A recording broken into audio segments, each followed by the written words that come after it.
Park জিউং এর নবজাত ছেলের রহস্যময় রোগটি কোনো ডাক্তার ঠিক করতে পারছে না। শেষে সে বাধ্য হয়ে কোরিয়ান শ্যামান অর্থাৎ ওঝা ওয়ারিমকে তার ছেলেকে ঠিক করার জন্য ডাকে। ওয়ারিম এবং তার অ্যাসিস্ট্যান্ট বঙ্গিল তার সঙ্গে দেখা করতে আসলে সে তাদের বলে যে তার ভাইকে এক প্রতিহিংসা পরায়ণ আত্মা পজেস্ট করেছিল, ফলে সে মেন্টাল হসপিটালে নিজেকে মেরে ফেলে। তারপর সেই আত্মা পার্ক জিউংকে মারার চেষ্টা করে আর এখন তার ছেলেকে মারতে চাইছে। ওয়ারিম পার্ক জিউং এর ছেলেকে দেখেই বুঝতে পারে যে গ্রেভ কলিং নামে এক বংশগত অভিশাপ রয়েছে, যার কারণ পার্ক জিউং এর গ্র্যান্ডফাদারের আত্মা তার কবর থেকে তার রক্তের সম্পর্কের মানুষদের তার কাছে ডাকছে। ওয়ারিম বলে যে এই অভিশাপ থেকে বাঁচতে গেলে পার্ক জিউং এর গ্র্যান্ডফাদারকে অন্য জায়গায় কবর দিতে হবে। ওয়ারিম এই কাজের জন্য কিম স্যাংদিওক এবং ইয়ং গিউনের সাথে দেখা করে। স্যাংদিওক একজন ফেংসুই মাস্টার অর্থাৎ কোরিয়ান জ্যোতিষী, যে ধনী পরিবারদের কবরের জন্য জমি নির্ধারণ করে দেয়, আর ইয়ং গিউন একজন মর্টিশিয়ান যার নিজের ফিউনারাল হোম আছে। সে তাদের পার্ক জিউং এর কথাটা বলে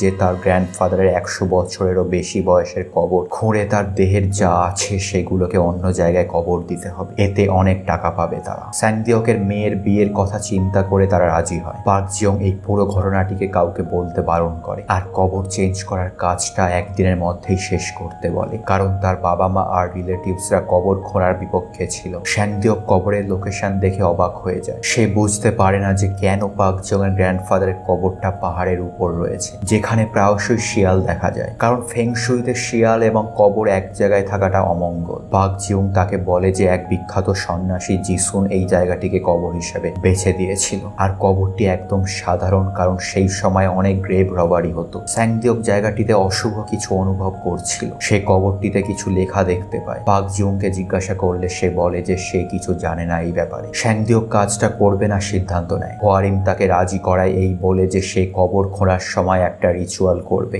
যাতে কারোর ওপর কোনো অভিশাপ না আসে। সে এবং বঙ্গিল এক্স টার্নিং নামে এক রিচুয়াল করে, যা অনুযায়ী 5টা শূকরকে বলি দেওয়া হয় এবং 5 জন একই বছরে জন্মগ্রহণ করা শ্রমিক কবরটা খোঁড়ে। ওয়ারিমের রিচুয়ালের ফলে কবর খোঁড়া সহজেই হয়ে যায় আর তারা কফিনটা নিয়ে চলে যায়। তখন জায়গাটি পরিষ্কার করার সময় এক শ্রমিক একটা সাপকে মেরে ফেলে, যার মাথাটি এক মহিলার এবং দেহ সাপের। ফলে বৃষ্টি শুরু হয় আর বৃষ্টির দিনে কবর দেওয়াটা অমঙ্গল, তাই তারা একটা হসপিটালে কফিনটা রাখার ব্যবস্থা করে। হসপিটালের কেয়ারটেকার কফিনের ভিতর গুপ্তধন থাকতে পারে এই লোভে কফিনটা খোলে, আর পার্ক জিউং এর গ্র্যান্ডফাদারের দুষ্ট আত্মাটা ছাড়া পেয়ে তার সন্তানদের উপর প্রতিশোধ নিতে চায়। আত্মাটি প্রথমে পার্ক জিউং এর বাবা মাকে মেরে পার্ক জিউংকে মারতে যায়। ওয়ারিম স্যাংদিওককে পার্ক জিউংকে প্রোটেক্ট করতে পাঠায়, কিন্তু তার আগেই আত্মাটি স্যাংদিওকের রূপ নিয়ে এসে পার্ক জিউংকে মেরে ফেলে। পার্ক জিউং মারা যাওয়ার আগে সে বাঘের কোমরের শিয়ালের আঘাত করার এক প্রথার কথা স্যাংদিওককে বলে। ওয়ারিম আর বাকিরা জানতে পারে যে জাপানের কোরিয়া দখলের সময় পার্ক জিউং এর গ্র্যান্ডফাদার জাপানের হয়ে কাজ করত,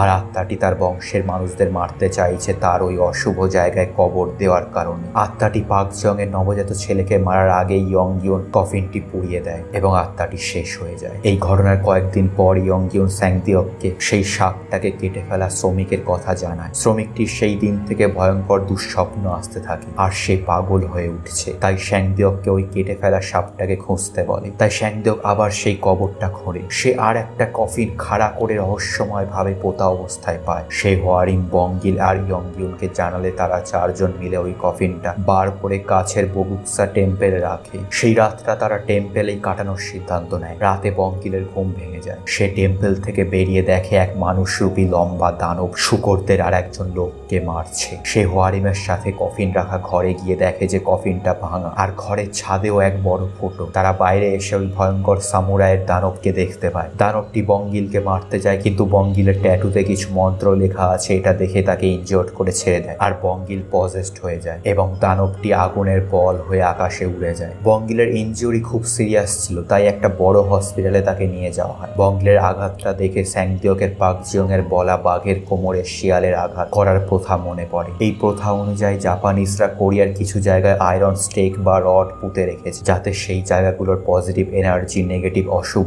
এনার্জিতে পরিণত হয়। সে টেম্পেলে এক গ্রেভ রবার পার্টির সরঞ্জাম, তাতে একটা ফটো এবং একটা বই পায়। বইটি পড়ে সে বুঝতে পারে যে পার্ক জিউং এর গ্র্যান্ডফাদারের কবরের লেখাটা আসলে একটা জায়গার অ্যাড্রেস, আর ওই ফটোতে থাকা লোকেরা আসলে গ্রেভ রবার নয়, বরং তারা ওই আয়রন স্টেক গুলো খোঁজার চেষ্টা করছিল। ওয়ারিম তার এক বন্ধুকে জিসুনের ব্যাপারে জিজ্ঞাসা করলে সে জানায় যে জিসুন বিখ্যাত জাপানিজ ওনমিয়োজি, যে এভিল স্পিরিট স্পিরিটদের তাড়ানোর কাজ করে। আর জিসনের আসল নাম কিৎসুনে। হোয়ারিম হসপিটালে তার দুই ফ্রেন্ডের সাথে মিলে পজেসড বঙ্গিলের থেকে ওই দানবটির আসল কাহিনী জানার চেষ্টা করে। সে জানতে পারে যে সেই সামুরাইয়ের দুষ্ট আত্মা ওই আয়রন স্টেকটি প্রোটেক্ট করছে। স্যাংদিওক ও ইয়ংজুনের সহায়তায় সে ওই লোহার স্টেকটি বার করার প্ল্যান করে। তার ধারণা ওই লোহার স্টেকটা বার করতে পারলেই বঙ্গিল ঠিক হবে আর ওই দানবটাও শেষ হবে। সে লক্ষ্য করেছিল যে দানবটি বঙ্গিলের ট্যাটুর মন্ত্রগুলো দেখে ভয় পেয়েছিল, তাই সে স্যাংদিওক আর ইয়ংজুন তাদের সারা গায়ে ওই একই মন্ত্র লিখে নেয়। আর হোয়ারিমের ওই দুই বন্ধু বঙ্গিলের পাশে একটা মুরগি নিয়ে দাঁড়িয়ে থাকে, যাতে প্রয়োজন পড়লে তারা মুরগিটিকে স্যাক্রিফাইস করে বঙ্গিলকে প্রোটেক্ট করতে পারে। হোয়ারিম সামুরাইয়ের আত্মাটিকে ডিস্ট্র্যাক্ট করে আর ইয়ংজুন ও স্যাংদিওক কবর খুঁড়তে থাকে। এর মধ্যে হোয়ারিমের একটা ভিশন আসে সামুরাইয়ের আত্মাটিকে নিয়ে। স্যাংদিওক আর ইয়ংজুন অনেক ঘোরা সত্ত্বেও আয়রন স্টেকটি পায় না। আত্মাটি হোয়ারিমকে তাড়া করে, কিন্তু হোয়ারিমের গ্র্যান্ড মায়ের স্পিরিট এসে হোয়ারিমকে প্রোটেক্ট করে। তখন সামুরাইয়ের আত্মাটি আগুনের বল হয়ে উড়ে কবরের ওখানে চলে আসে। সামুরাইটি স্যাংদিওকের বুক থেকে হার্ট বার করে নিতে চায়। স্যাংদিওককে বাঁচাতে হোয়ারিম আর ইয়ংজুন আত্মাটির ওপর ঘোড়ার রক্ত ছুঁড়ে দেয়। তখন তাদের একটা ভিশন আসে, যাতে তারা দেখে যে একজন জাপানিজ সামুরাই যে 10,000 জনকে মেরেছে যুদ্ধে,